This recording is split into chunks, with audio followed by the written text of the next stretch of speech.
राजधानी दिल्ली में बीती शाम एक झकझोर कर रख देने वाली घटना सामने आई है। ओल्ड राजेंद्र नगर में चल रहे एक नामी कोचिंग सेंटर की लाइब्रेरी के बेसमेंट में पानी भर गया। इसमें प्रशासनिक सेवा की तैयारी कर रहे 3 होनहार छात्रों की दर्दनाक मौत हो गई। सिस्टम की लापरवाही पूरी तरह उजागर हो गई है। समय रहते नालों की सफाई की गई होती तो शायद ये घटना नहीं होती। देखिए हमारी रिपोर्ट।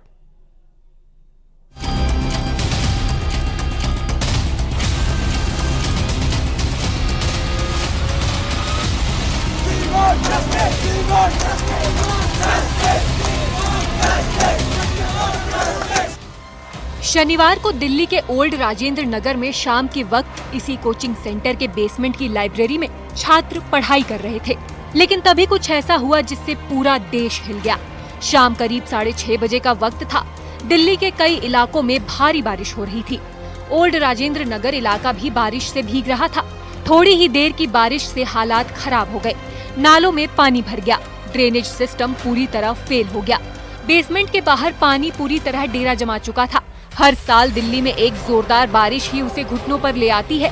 कोचिंग सेंटर के बेसमेंट के बाहर ही सड़क में पानी भर गया और उसकी धार बेसमेंट की तरफ मुड़ गई। इसके बाद जो हुआ वो बेहद ही खौफनाक था।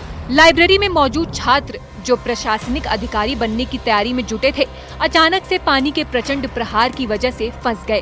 पानी ने किसी को संभलने का मौका तक नहीं दिया।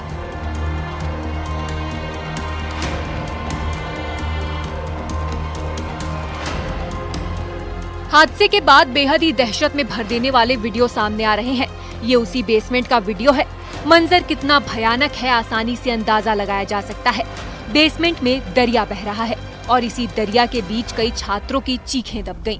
दावा है कि सिर्फ 10 मिनट में राव IAS स्टडी सेंटर का पूरा बेसमेंट पानी से भर गया। शाम 6:40 पर पुलिस और NDMA को फोन किया गया। सूचना मिलने पर पुलिस और NDRF की रेस्क्यू टीम मौके पर पहुंची, लेकिन बेसमेंट में पानी पूरी तरह भर चुका था और तब तक 3 छात्र जान गंवा चुके थे। बाद में उनके शव बरामद किए गए।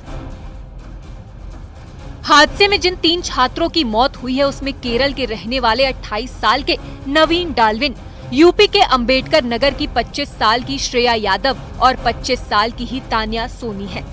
हादसे की सूचना जैसे ही उनके परिजनों को मिली, कोहराम मच गया। परिजन कोचिंग संस्थान और प्रशासन की भारी लापरवाही पर सवाल खड़े कर रहे हैं।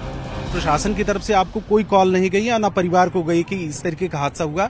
न्यूज चैनल पे देखने के बाद खुद आप आए? हाँ, बिल्कुल बिल्कुल। कोई अधिकृत जानकारी मुझे नहीं दी गई, ना परिवार वालों को दी गई, किसी को नहीं दी गई। आप किसकी लापरवाही मानते हैं इसमें? नहीं, पहले तो कोचिंग सेंटर वाले, हम एडमिशन बच्चे का कराएं कोचिंग सेंटर में, तो पहले जिम्मेदारी तो कोचिंग सेंटर की बनती थी कि वो हमसे बात करता। हाँ, ठीक है। हाँ। जब मैंने कोचिंग सेंटर वाले को फोन किया और उससे पूछा कि इस घटना में जो मौत हुई है तो उसमें क्या श्रेया यादव का भी नाम है, तो उन्होंने बोला कि अभी आइडेंटिफाई नहीं हो पाया है। जैसे हो पाएगा मैं आपको बता दूंगा। नहीं, हादसे के पीछे किसकी आप लापरवाही मानती है? जो पानी भरा बेसमेंट में और ये हादसा हुआ, उसके पीछे किसकी लापरवाही? नहीं, अब वो लापरवाही तो मैं नहीं जानता अभी क्या हुआ, कैसे हुआ, पानी कहाँ से आया, उसके बारे में मुझे जानकारी नहीं है। लेकिन ये बात जरूर है कि कम से कम जो भी कोचिंग सेंटर के संचालक हैं उनकी एक जवाबदेही सबसे पहले नंबर पे बनती है। और मैं कहता हूँ कि इस तरह की घटनाएं को अगर रोकना है तो ऐसी घटनाओं में सबसे पहले गैर इरादतन हत्या का मुकदमा उस कोचिंग संचालक के चेयरमैन पर निश्चित रूप से दर्ज होना चाहिए। ये भी कहा जा रहा है कि हादसे के वक्त बेसमेंट में पानी भरने से बिजली की सप्लाई बंद हो गई, जिससे बायोमेट्रिक मशीन ने काम करना बंद कर दिया। इसकी वजह से छात्र बाहर ही नहीं निकल पाए और धीरे धीरे सिंगल एंट्री वाले 12 फीट वाले बेसमेंट में पानी दाखिल होता गया। बेसमेंट के अंदर हालत ये थी कि टेबल कुर्सियां तैर रही थी। 14 छात्रों का रेस्क्यू किया गया। दरवाजा टूटने से जैसे ही पानी अंदर गया था तो यहाँ से स्ट्रेस कॉल गया था जब पुलिस के पास में, तो पुलिस से 3 लोग आए थे, जिनमें से एक सर ने शुरुआत में, कुछ बच्चे तो थोड़ा खुद से निकल पाए थे, उसके बाद में एक सुनील सर हैं, उन्होंने 5 बच्चों को, वो लगभग सुनील सर यहाँ तक पूरे पानी के अंदर डूब के, उनका बाद में मैंने देखा भी कि उनका पैर स्वेल हो गया, एक पैर में चोट भी आई हल्की। उन्होंने 5 से 6 बच्चों को उन्होंने बचा पाया और उसके बाद से फिर वो पानी का फ्लो इतना तेज हो गया था कि वो फिर, और बच्चे भी थोड़ा सा धीरे निकल रहे थे क्योंकि वो भी पैनिक कर रहे थे कि कहीं ऐसा ना हो कि गिर जाएं। उसके बाद में फिर उनके कंट्रोल से बाहर हो गया, तो फिर तब उसके बाद में बाकी सारे ब्लॉक हो गए। 3 छात्रों की मौत से दूसरे छात्रों को भी भारी सदमा पहुंचा है। छात्र सड़कों पर उतर आए। दिल्ली सरकार, MCD और कोचिंग इंस्टीट्यूट के खिलाफ जबरदस्त आक्रोश दिख रहा है। डिफरेंट टाइप की अथॉरिटीज यहाँ पे नहीं आई। They all came, they all were part of rescue operations. All means all, whoever, आप लोग किसकी भी बात कर रहे हैं वो सब यहाँ पे आए थे।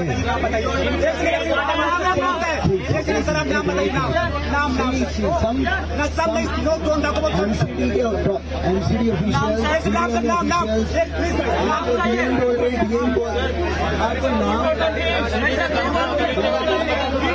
पूरी घटना के बाद दिल्ली में सियासत का पारा भी हाई हो चुका है।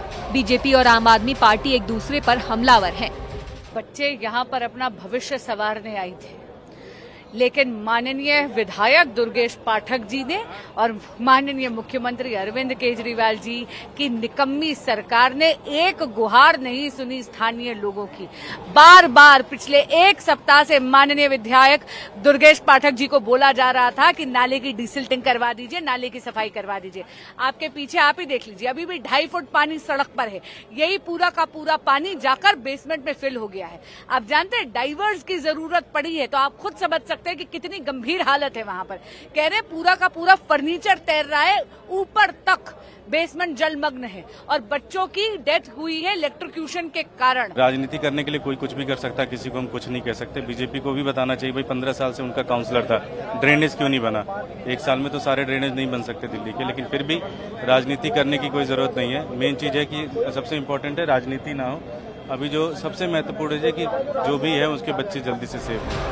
सांसद स्वाति मालीवाल ने भी प्रशासन पर सवाल उठाए हैं। स्वाति का कहना है कि समय रहते नालों की सफाई हो जाती तो ऐसा हादसा सामने नहीं आता।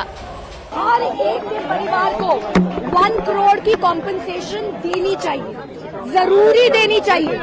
तीसरी बात, ये जो दिल्ली सरकार के मंत्री हैं और एमसीडी के लोग हैं, ये हम देखते हैं आए दिन, हर दिन एसी में बैठ के प्रेस कॉन्फ्रेंस करते हैं कि सब कुछ बहुत अच्छा है। दिल्ली सरकार में मंत्री आतिशी ने जानकारी दी है कि घटना के मजिस्ट्रेट जांच के आदेश दिए गए हैं। वहीं दिल्ली पुलिस ने इस मामले में कोचिंग सेंटर के मालिक और कोऑर्डिनेटर को गिरफ्तार कर लिया है। पुलिस की तरफ से इस मामले की जांच की जा रही है। संबंधित धाराओं में मामला दर्ज किया गया है। इंग्लिश मीडियम से यूपीएससी परीक्षा की तैयारी करने वाले लगभग 2 लाख से ज्यादा छात्र ओल्ड राजेंद्र नगर, पटेल नगर और करोल बाग इलाके में रहते हैं। एक और चौंकाने वाली जानकारी सामने आई है कि कोचिंग सेंटर की अधिकतर लाइब्रेरी बेसमेंट में ही चल रही है।